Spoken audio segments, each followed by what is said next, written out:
This video is about the source of justice. This is a vital video. They're going to change my voice and my image probably, trying to make me look gayish and so on and so forth. But listen to the message and know that I am from above and I tell you the truth. So first of all, if you, during the summer in a hot state like California or Arizona, if you walk out on your porch or on the cement in your bare feet and you hurt your feet because it's hot, do you assume that that heat generated right there and it has no source? One of the messages from the sun to everyone, regardless if they're a scientist or not, is that there's a source for things that are important. There's a source for everything, especially for things that are important. Spontaneous generation as such basically does not exist. Justice is no exception. When people saw the hand and the body, did they know that there was atoms? Did they know about protons, neutrons, and electrons? Well, what are these things made of? Where do they come from? Where does justice, righteousness, and truth come from? Are these principles that are just made up in the human mind? Then why do animals have a sense of justice quite often? Why do they have emotions? Why do they follow what they believe is truth? So we see in nature, outside of humans, we see life forms that have similar qualities. So whatever the source is, it has expressions. When we saw Martin Luther King's speech, his last speech, was that the highest expression of seeking justice and righteousness? No. Not even among humans. Among humans, the highest expression is when I did martial arts and I struck with potent blows of righteousness and justice, seeking to restore God's moral order, God's order of justice. It'll be the highest expression ever among humans possible, because to get to justice, one must walk in the way of righteousness along the path of justice. To go up to heaven and attain justice, so to speak, if for nothing else, right? Logically speaking, if for nothing else. And to come back and express it, one must be walking a generational path of righteousness and justice. This path cannot exist after I die, because society will have come together to cheat me in a calculated manner with representatives of every culture that's allowed. And they'll have overkilled that with their campaigns of social control, making sure no one is left behind. Justice comes from somewhere.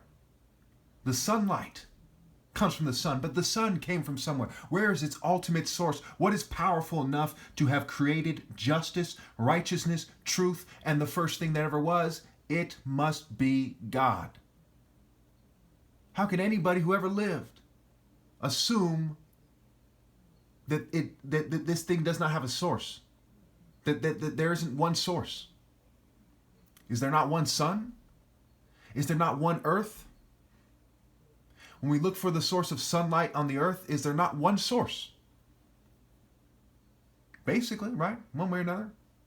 I don't know for sure. I'm not a PhD in astronomy and all this stuff, physics and so on, but I know what the message through nature is, and science, after all these years, has not contradicted the idea of a source of justice and a source of humanity. In fact, it has started to shed light on why I'm right. If you went to a cave and you saw a lion, and you went back out and somebody, refused to go in there and see it and said, I don't believe you, should you be mad? Yes. Are they more logical than you are? No. If they won't go in there to see, they should keep their mouths shut.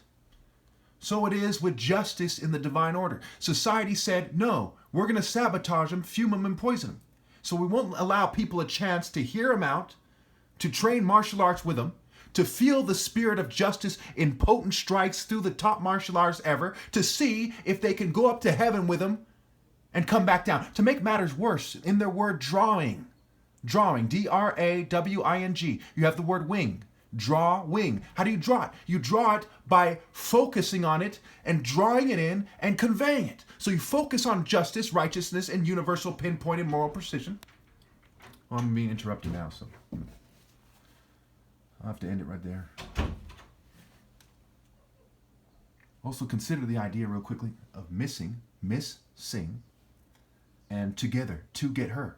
They got to explain why they did not have justice where God's children are involved, where it says God is love. Whoever does not love does not know God, because God is love, and justice is where love must come from, not from affections and community spirits. They have to explain, if they have any sense of decency at all, why the word missing is missing, why the word together is to get her, okay, why the word justice is just ice, because they're abusing it obviously. Okay, and why they will not allow people to rally to who is logically the greatest martial arts ever, using science and logic and heart and subconscious and intelligence and insight and foresight, etc. Top martial arts ever possible. Why they won't allow them to go to the highest point. Proverbs 8, does not wisdom call out? Does not understanding raise her voice at the highest point by the city's gates? The highest point of justice, of drawing justice and conveying it, is me. So why won't they let people, why did they sabotage me? Why don't they let people come and obey God through me and find out why I'm right? All of humanity that is a naysayer, everyone in humanity that ever lives, ever is, that is, and ever will be, must keep their mouth shut if they do not believe in God, if they do not believe on the top martial arts, if they do not believe that people can find justice through me, because the people they obey have sabotaged me, suppressed me, and kept people from obeying God through me to keep them from seeing justice. It's even called the eye of Horus, compared to a falcon flying high with vision that allows it to see effectively and move effectively one way or another, the mind's eye for nothing else, at 242 miles an hour, where the sun and the moon look like eyes. They even suppress me.